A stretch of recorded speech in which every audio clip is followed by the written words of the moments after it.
A Buser, empresa que opera como uma plataforma para venda de passagens rodoviárias, captou 30 milhões de reais para investir em mídia. Esse aporte vem após a startup fechar o ano de 2024 com uma receita recorde. A gente conversa agora com o Renato Mendes, que é um dos sócios da For Equity, para explicar para a gente como é que funciona esse tipo de investimento. Renato, seja muito bem-vindo aqui ao Real Time. Bom dia para você. Bom dia, Marcelo. Agradeço pelo convite.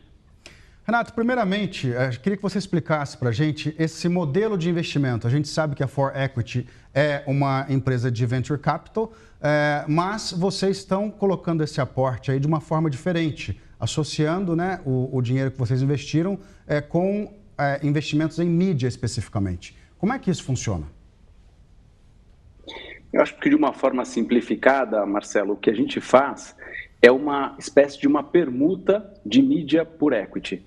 Então, ao invés de a gente aportar capital nas empresas, o que a gente dá ela é acesso ao inventário de mídia de parceiros. Então, a startup nos paga com equity, a gente se torna sócio dessa startup, e a For Equity, por sua vez, oferece acesso a esse inventário. E, nesse caso, por exemplo, você pode citar que tipo de presença na mídia a Buser vai ter através desse acordo? Claro. A gente ainda não tem um plano de mídia pronto, esse está sendo construído agora a quatro mãos entre a nossa equipe, a equipe de marketing da Buser, mas a gente oferece vários formatos, de TV aberta a podcast, influenciadores, out of home, mídia programática, então tem vários formatos que a gente vai oferecer aí para a Buser para ajudar essa startup a crescer. Renato, bom dia. Renato, queria que você contasse um pouco para a gente dos bastidores desse aporte. Como que foram as negociações com a Buser? Por que vocês decidiram investir nessa empresa? Porque a gente sabe que a For Equity tem um portfólio de investidas bem diversificado. Por que agora vocês olharam para a Buser e como que foram essas conversas? Quando que elas começaram? Conta para a gente um pouquinho desses bastidores, por favor. Legal, bom dia, Rodrigo. Obrigado aí pela pergunta. As conversas com a Buser começaram lá atrás, né? Então a gente se conheceu num evento já há 2 anos e aí a gente foi intercalando informação, conversando, até o momento que a gente entendeu que fazia sentido para ambas as partes de fazer esse aporte. Eu acho que o que chamou nossa atenção em relação à Buser foram 2 aspectos centrais.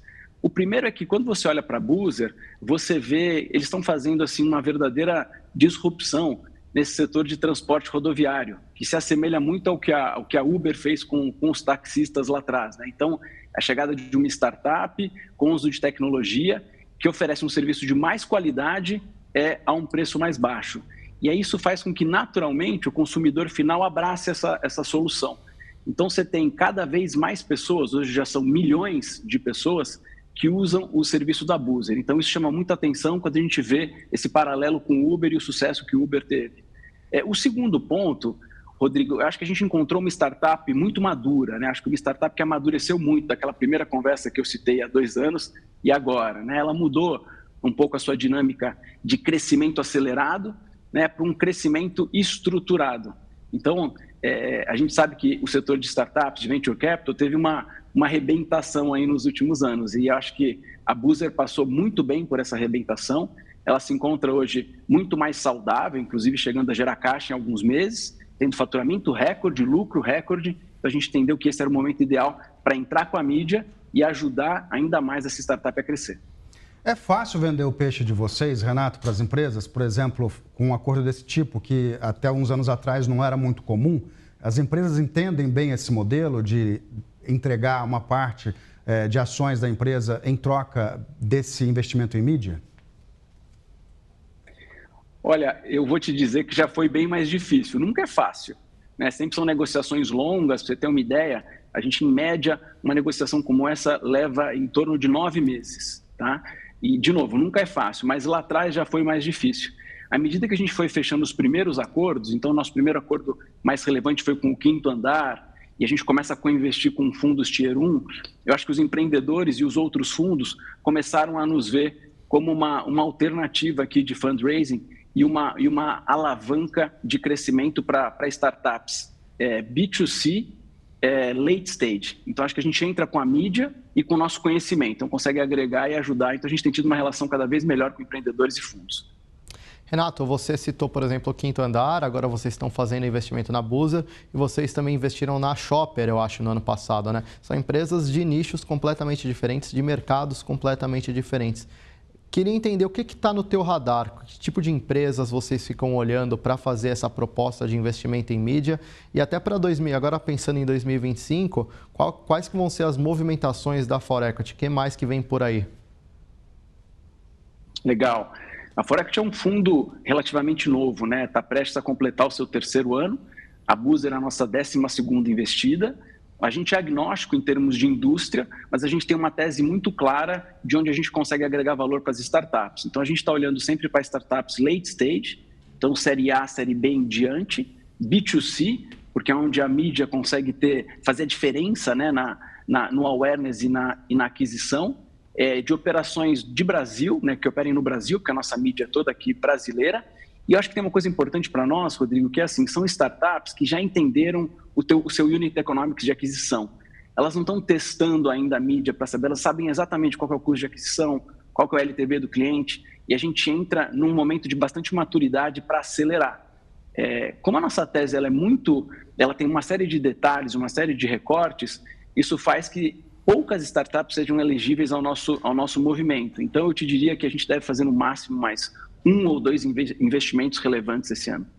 Você citou agora há pouco, Renato, o investimento de mídia, você falou assim, nossos parceiros da mídia, né? Eu queria entender assim, vocês simplesmente investem dinheiro para comprar anúncios a preço cheio em vários setores da mídia, ou vocês também têm alguma parceria que torna esse tipo de negócio mais vantajoso e mais interessante para vocês?